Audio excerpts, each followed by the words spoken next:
Okay, this is a walk around video of a 2021 Legends race car.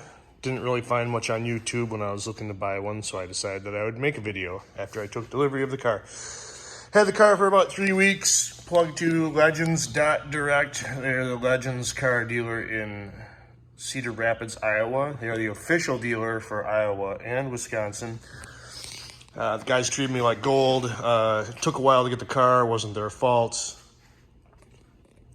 Answered all the questions I had, and I had a million of them. They've always been friendly, brought me parts that I've needed to the racetrack. They actually delivered the car to the racetrack for me so that I didn't have to drive 3.5 hours to go get it. So big thumbs up to them. If you're thinking about buying a car, Legends car, or parts, or if you just have any questions, they're always really happy to answer. So I highly recommend getting a hold of them if you're looking for any information. So let's get right to it. Rear wheel drive, obviously, the body's fiberglass. There's a full steel roll cage inside the car, frame rails, etc. Take the hood off here. Hood's held on with cotter keys that I've removed ahead of time. The engine is a 3-cylinder 847cc dual overhead cam out of Yamaha's FZ09 motorcycle. Uses the transmission from the motorcycle.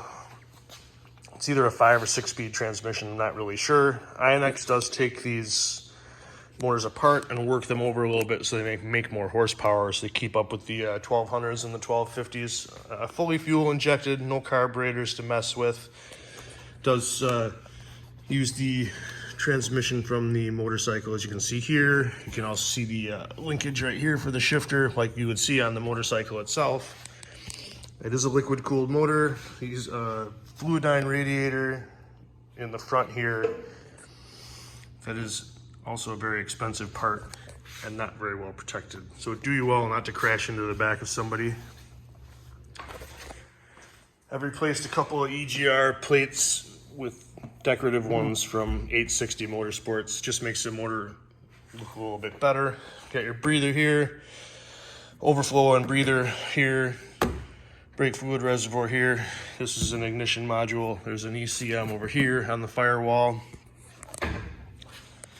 Coming down below, the 3 headers coming back.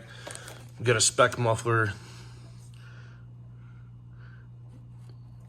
It's a Cherry Bomb. It doesn't do a whole lot to quiet it down. The thing's pretty loud even in the cabin. Front end, front brakes are Wilwood units. Brake lines, braided brake lines. Minimum rotor thickness is something like 9 or 10 millimeters. The brakes work really well, tons of stopping power.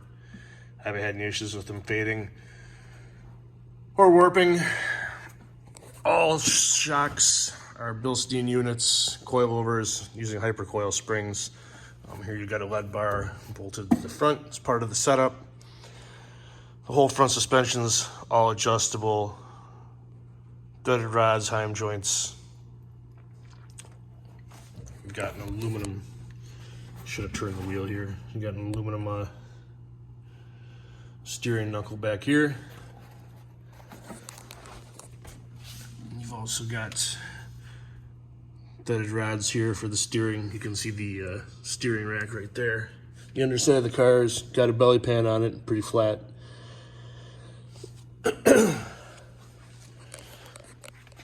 Around the side, got some Nerf bars. Running board, there's a couple bars under that. You can't actually step on this.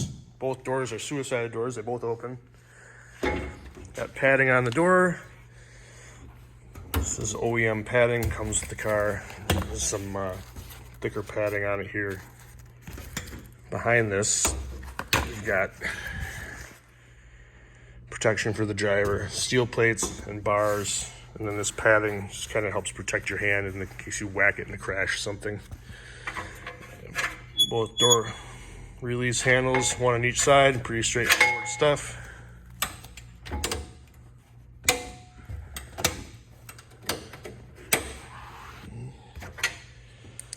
Car doesn't come with a seat, you gotta spec your own. But a Kirky full containment seat.